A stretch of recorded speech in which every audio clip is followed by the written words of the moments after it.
Drunken Master didn't play by kung fu rules. It stumbled through them. What started as a low-budget martial arts film with a rebellious young star turned into something nobody expected.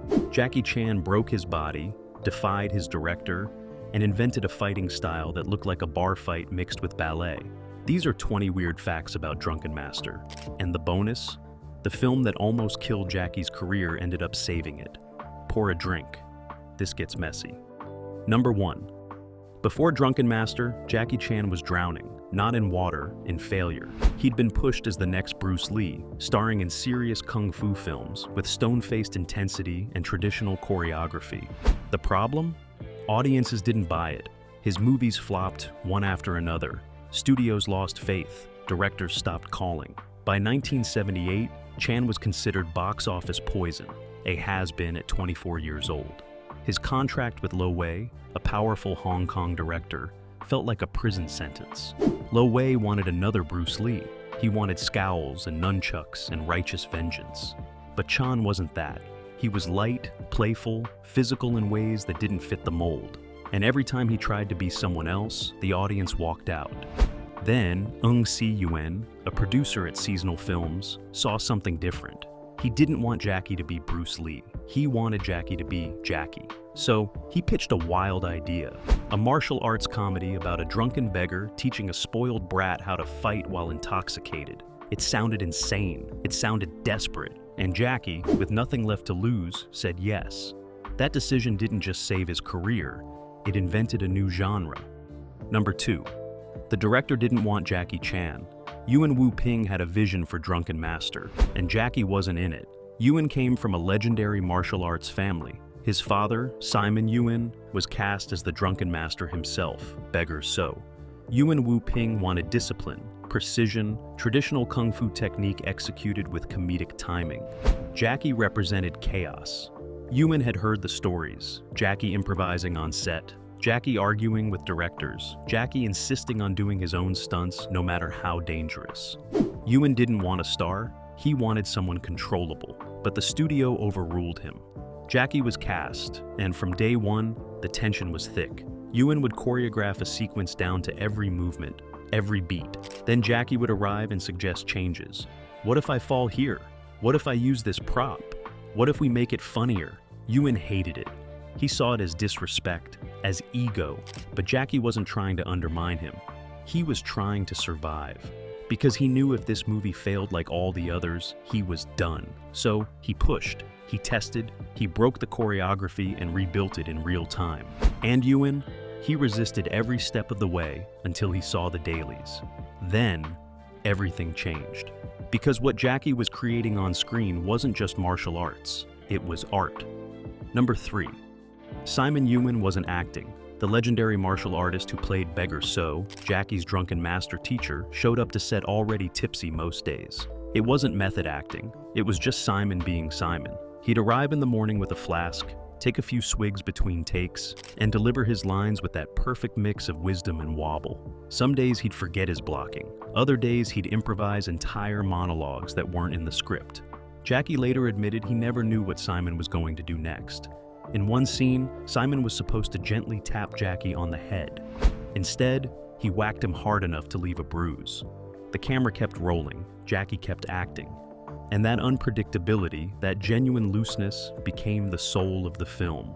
Yuen Wu-ping tried to control it at first, asking his father to stay sober during shoots. Simon would nod, agree, and show up the next day with the same flask. Eventually, they stopped fighting it. Because the truth was, Simon Yuen didn't need to pretend to be a drunken master. He embodied the philosophy. Fluid, unpredictable, impossible to pin down. And when he moved, even slightly intoxicated, you could see decades of real martial arts training beneath the stumble. He made drunk kung fu look effortless because to him, it was. Don't be fooled by the way I stagger. There's power to kill there. Number 4.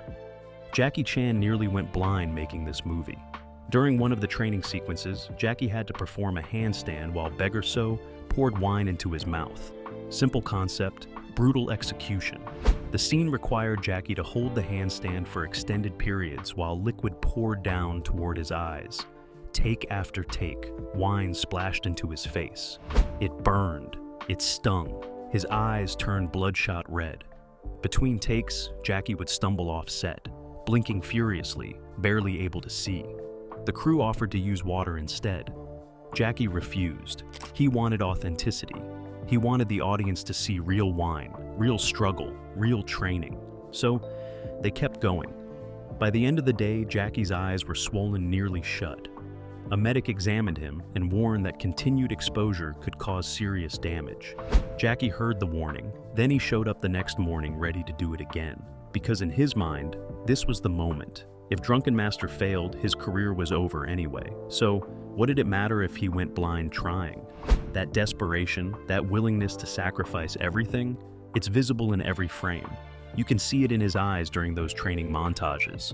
Not just acting, actual pain, actual determination. And audiences felt it, because when someone is willing to destroy themselves for their art, it shows. Number 5. The famous drunken boxing style wasn't real, at least not the way it appears in the film.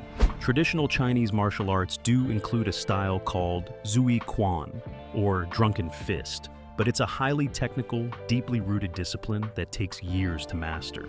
What Jackie and Yuen Wu-ping created for Drunken Master was something else entirely. They took fragments of real technique, mixed them with physical comedy, acrobatics, and pure improvisation, then choreographed it to look simultaneously ridiculous and deadly. The result was a fighting style that had never existed before. Martial arts purists were furious. They called it disrespectful, a mockery of ancient traditions. Letters were written, complaints were filed. But audiences didn't care about authenticity. They cared about entertainment. And what Jackie created was mesmerizing. He stumbled, he rolled, he swayed like he could barely stand, then exploded into strikes so fast and precise they seemed impossible. It looked like chaos, but every movement was calculated. Every fall was controlled. Every drunken sway was actually a defensive technique hidden inside comedy. Jackie later admitted that filming the fight sequences was harder than learning traditional kung fu because nothing felt natural. He had to unlearn decades of training to move incorrectly on purpose. And somehow, that wrongness became legendary. With internal strength. Number 6. Jackie broke his eyebrow and kept filming. Near the end of production, during one of the final fight sequences, Jackie took a hit to the face that split his eyebrow open. Blood poured down his face, pooling in his eye, dripping onto his costume. The crew called cut. Medics rushed in. Jackie waved them away. He asked for a towel, wiped the blood, and demanded they keep rolling. Yuen Wu-ping tried to stop him. "We can reset, fix the cut, come back tomorrow." Jackie refused. He could feel it, the momentum, the energy of the scene. If they stopped now, they'd lose it. So they made a choice. They grabbed quick-drying adhesive, sealed the wound shut without stitches, applied heavy makeup to hide the gash, and kept filming. You can see it in the final cut if you look closely. In certain angles, Jackie's eyebrow looks slightly swollen, the makeup thicker in one spot. But you'd never notice unless you knew. Because Jackie's performance was so committed, so ferocious, that a split eyebrow didn't even slow him down. After they wrapped that scene, he finally let the medics work. 7 stitches, no anesthetic, because they were worried it would make his face look puffy on camera the next day. Jackie sat there in silence, getting sewn up, already mentally preparing for tomorrow's stunts. That wasn't bravery, that was obsession. Number 7. The film's ending was reshot 3 times because audiences kept laughing at the wrong moments. The final confrontation between Jackie and the villain, played by Huang Zhang Li, was supposed to be dramatic, a culmination of all Jackie's training. But in the original cut, test audiences burst out laughing during what should have been the most intense fight. The problem? Jackie had become so good at physical comedy that audiences expected it in every scene. Even when he was supposed to be serious, they waited for the punchline.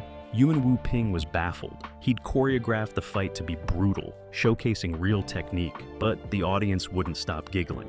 So, they reshot it, adding more comedic elements, more drunken stumbles, more absurd movements. Audiences still laughed, but now they also cheered. The third version struck the balance. Funny enough to maintain the film's tone, but fierce enough to show Jackie had actually learned something. Huang Zhang Li, a legitimate Taekwondo master with one of the most feared kicks in Hong Kong cinema, reportedly got frustrated during the reshoots. He'd signed up for a serious fight scene. Instead, he spent days watching Jackie roll around pretending to be drunk. But when it all came together, even Huang admitted it worked. Because Drunken Master proved something revolutionary. You could be funny and dangerous at the same time. Damn it! Damn it! Number 8. Jackie wasn't allowed to keep any of the money. Despite Drunken Master becoming a massive hit, Jackie was still under contract with Lo Wei, who legally owned the rights to Jackie's earnings from other studios. So, when Seasonal Films paid Jackie for Drunken Master, Lo Wei collected the check. Jackie saw almost nothing. He was living in a tiny apartment, eating cheap noodles, pouring his body into a film that was making everyone else rich. It was humiliating. It was infuriating, and it was completely legal. Lo Wei had locked Jackie into a 7-year contract back when Jackie was desperate for any work. The terms were brutal. Lo Wei controlled everything. Jackie's roles, his schedule, his paycheck. Even when Jackie worked for other studios, Lo Wei took his cut. After Drunken Master exploded, Jackie tried to renegotiate. Lo Wei refused. The relationship turned toxic. There were threats, rumors of triad involvement, whispers that Jackie might disappear if he kept pushing. Finally, Willie Chan, Jackie's manager, beer, and eventual lifelong friend, brokered a deal. It took years. It cost a fortune. But eventually, Jackie was free. And he never forgot the lesson. Success means nothing if someone else owns your name. That betrayal shaped everything that came after. It's why Jackie eventually started his own production company, why he fought for creative control, why he never fully trusted studios again. Number 9. The training montage that made the movie iconic was filmed in a single scorching afternoon. No breaks, no water, just Jackie being tortured in the Hong Kong heat while cameras rolled. The sequence where Beggar So forces Jackie to hold painful stances, endure physical punishment, and master drunken techniques wasn't spread across days of shooting. It was real-time suffering. Jackie later described it as one of the worst days of his career. The temperature was over 95 degrees. They were filming outside with no shade. Simon Yuen, slightly drunk as usual, genuinely didn't hold back during the punishment scenes. He whacked Jackie with sticks, forced him into positions that cramped his muscles, pushed him past exhaustion. And Yuen Wu-ping kept the cameras rolling, capturing every moment of genuine agony. By the end, Jackie was dehydrated, cramping, barely able to stand. His hands shook, his legs buckled. The crew thought he might collapse. But when they called wrap, Jackie asked if they got everything they needed. They had. Every second of authentic suffering was on film. And when audiences watched that montage, they didn't just see acting, they saw transformation. They saw a boy becoming a man through genuine pain. It's why that sequence still resonates decades later, because you can't fake that kind of commitment. You can only survive it. Number 10. One fight scene was so brutal that stuntmen refused to participate. The sequence in question involved Jackie fighting multiple opponents on a narrow bamboo scaffolding several stories above the ground. No safety nets, no harnesses, no stunt pads below, just bamboo, air, and the possibility of death. Yuen Wu-ping pitched the idea. The stunt coordinator looked at him like he was insane. They assembled the usual crew of stuntmen, guys who had been thrown through windows, set on fire, crashed through tables. Every single one of them looked at that scaffolding and said no. Too high, too narrow, too dangerous. If someone fell wrong, they weren't walking away. They were going to the hospital if they were lucky. So Jackie did what he always did. He volunteered himself. "I'll do it," he said. "Just find me opponents willing to fight up there." Eventually, they found a few desperate or crazy enough to try. The filming took 2 days. Every movement was calculated within inches. One wrong step, and someone was falling 3 stories onto concrete. Jackie fought with absolute precision, never showing fear, never hesitating. And when they finally got the shot, the entire crew applauded.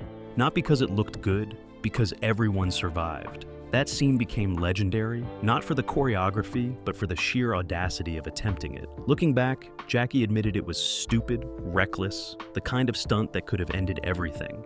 But at the time, he didn't care, because Drunken Master was his last chance, and he was willing to die to make it work. Number 11. The film's iconic final fight almost didn't happen because Hwang Jong-lee injured his leg during rehearsal. 3 days before filming the climactic showdown, Hwang was demonstrating his famous leg techniques when something popped. His knee swelled immediately. A doctor examined it and said he needed rest, minimum 2 weeks, maybe surgery. But the production couldn't wait. They had already spent the budget. The crew was scheduled to wrap. So, Hwang made a decision that still baffles doctors today. He had his knee drained, wrapped it in heavy bandaging, took enough painkillers to numb an elephant, and showed up ready to fight. Every kick you see in that final battle, Hwang was performing on a damaged knee. Between takes, he'd ice it, grit his teeth, and prepare for the next round. Jackie later said he could see the pain in Hwang's eyes during their exchanges. But Hwang never complained, never asked to stop, never showed weakness on camera. He delivered some of the most devastating kicks in martial arts cinema while barely able to walk back to his trailer. After they wrapped, Hwang collapsed. He spent 3 months in physical therapy. The injury never fully healed. He walked with a slight limp for the rest of his life. But when people ask him about it, he just smiles and says it was worth it, because that final fight became legendary and his sacrifice was permanently burned into film history. Number 12. Yuen Wu-ping walked off set twice during production, convinced the movie would be a disaster. The first time was after watching Jackie improvise an entire fight sequence without following any of the choreography. Yuen had spent days planning every movement, every angle, every beat. Then Jackie arrived and threw it all out the window. He started using props that weren't in the script, adding comedy beats that disrupted the rhythm, making faces at the camera. Yuen exploded. He threw his clipboard down, screamed at Jackie in Cantonese, and stormed off set. The producers found him 2 hours later sitting in his car, chain-smoking, muttering about disrespect and chaos. They convinced him to come back, but only after promising Jackie would stick to the choreography. Jackie nodded, agreed, and the next day did whatever he wanted anyway. The second walkout came during the training montage. Yuen had envisioned something graceful, artistic, a beautiful display of traditional martial arts discipline. What Jackie delivered was slapstick suffering, painful stumbling, comedic desperation. Yuen thought it looked ridiculous, embarrassing, completely wrong. He left again. This time, the producers didn't chase him. They just kept filming. And when Yuen finally returned days later and watched the dailies, he went silent. Because what he saw wasn't embarrassing, it was revolutionary. Jackie had figured something out that Yuen, with all his traditional training, had missed. Audiences didn't want perfection. They wanted humanity. They wanted to see someone suffer, struggle, fail, and eventually triumph. That understanding changed everything. Number 13. The film was dubbed in 4 different languages, but Jackie's voice was replaced in every version, even the Cantonese original. Hong Kong cinema in the 1970s didn't record sound on set. Everything was dubbed in post-production. For the Cantonese version, studios would hire voice actors whose voices matched the characters' ages and personalities. Jackie's real voice, slightly higher pitched and more nasal than expected, didn't fit the heroic martial artist image. So they brought in a voice actor with a deeper, more commanding tone. Jackie hated it. He felt like his entire performance was being erased, replaced by someone who didn't understand the character's journey. But he had no control. When Drunken Master was dubbed into Mandarin for the Chinese market, they used a different voice actor. Then the English version used another. The Japanese version, yet another. Each time, Jackie's actual voice disappeared. It wasn't until years later, when Jackie gained enough power to demand approval over dubbing, that audiences finally heard his real voice. And when they did, some fans were shocked. The voice didn't match their memories of the character. Because for decades, Jackie Chan wasn't voiced by Jackie Chan. He was voiced by whoever the studio thought would sell more tickets. That dissonance, that disconnect between performance and voice, haunted Jackie for years. It's part of why he became so obsessive about international versions of his later films, insisting on involvement in every dub, every translation, every voice replacement. He never wanted to feel erased again. Number 14. Simon Yuen died before seeing Drunken Master become a phenomenon. The film wrapped in early 1978. Simon, already in his 70s and struggling with health issues complicated by decades of drinking, passed away just months later. He never saw the premiere. never heard the audience reactions, never knew that his portrayal of Beggar So would become iconic, inspiring countless imitations and tributes across decades of martial arts cinema. Jackie was devastated. Simon had been more than a co-star. He'd been a mentor, a father figure, someone who understood the pressure Jackie was under and never judged him for it. At the funeral, Jackie broke down completely. Yuen Wu-ping later said it was the only time he ever saw Jackie lose control, sobbing openly, unable to speak. The guilt was overwhelming. Jackie felt like he'd pushed Simon too hard during filming, demanded too much, contributed to his declining health. It wasn't rational, but grief rarely is. After the funeral, Jackie threw himself into promoting Drunken Master with an intensity that bordered on manic. He did every interview, every appearance, every screening. He told Simon's story over and over, making sure people knew that Beggar So wasn't just a character. He was a real martial artist, a real teacher, a real man who'd given everything to his craft. And when Drunken Master exploded into a massive hit, Jackie dedicated every award, every accolade, every success to Simon's memory.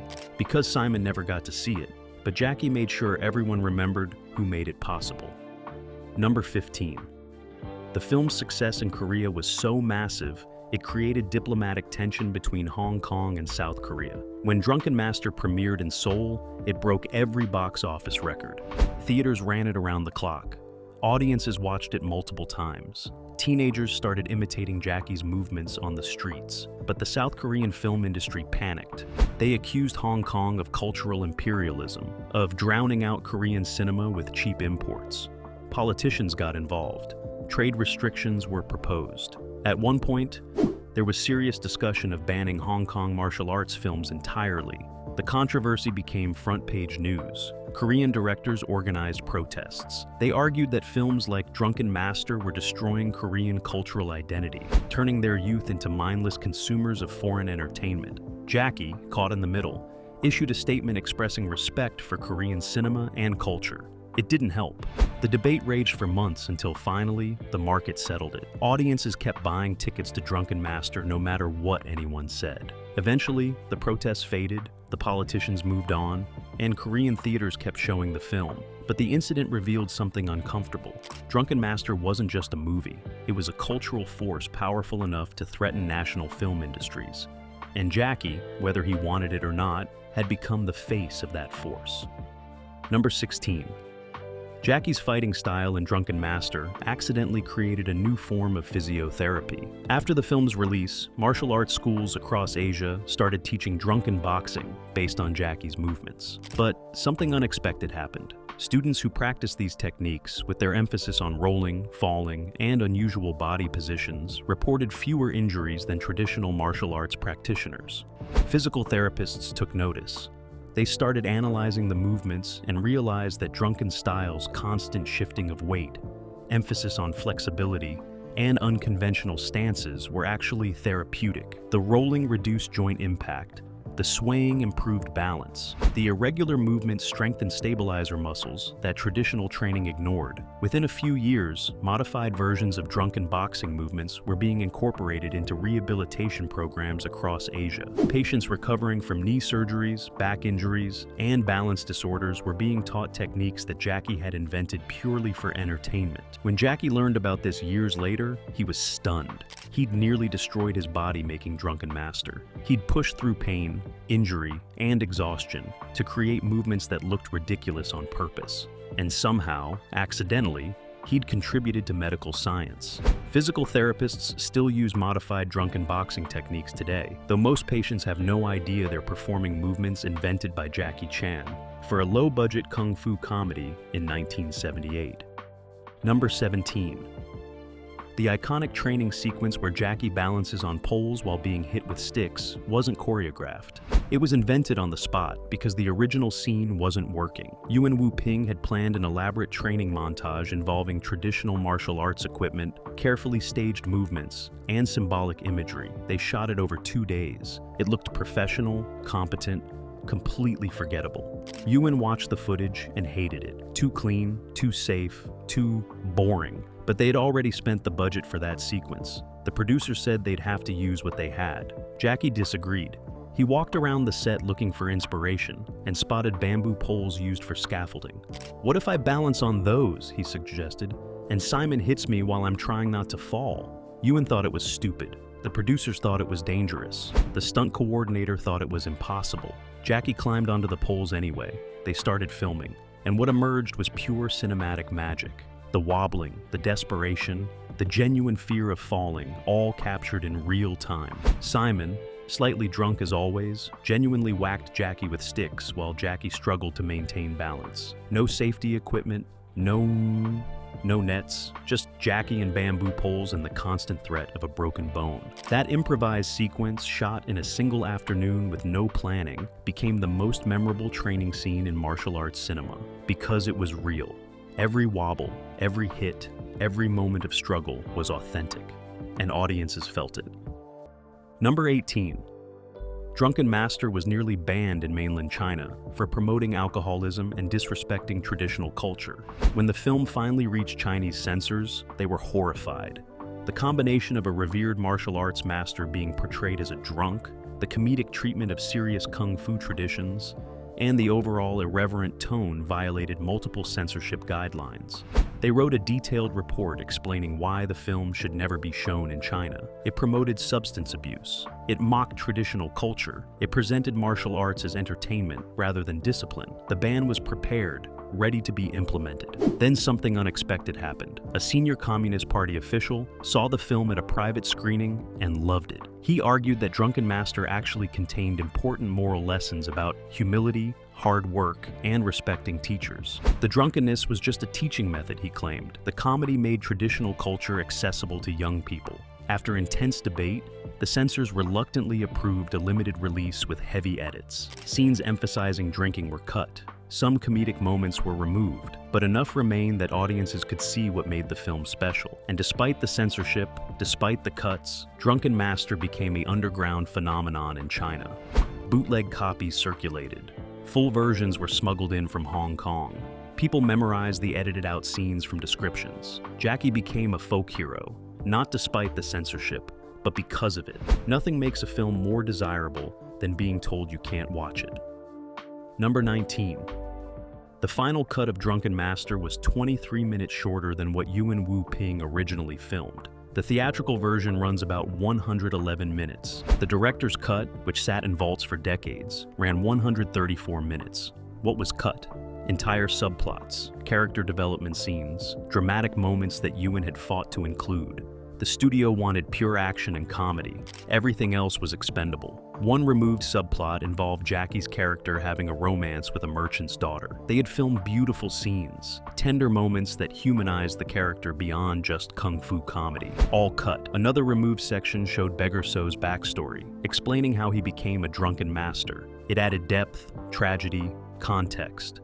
Deleted. There were extended fight sequences showing Jackie's progression from terrible student to competent fighter. Gone. The studio's logic was simple. Audiences wanted Jackie fighting and being funny. Everything else slowed the pace. Yuen was furious. He'd crafted a complete story, a character arc, emotional depth, and the studio had butchered it into a highlight reel. But here's the thing. They were right. The shorter version played better. The pacing was relentless. The energy never dropped. And audiences loved it precisely because it didn't slow down for romance or backstory. The director's cut eventually surfaced decades later. Film scholars praised its depth. Critics appreciated the additional context. But general audiences preferred the theatrical version.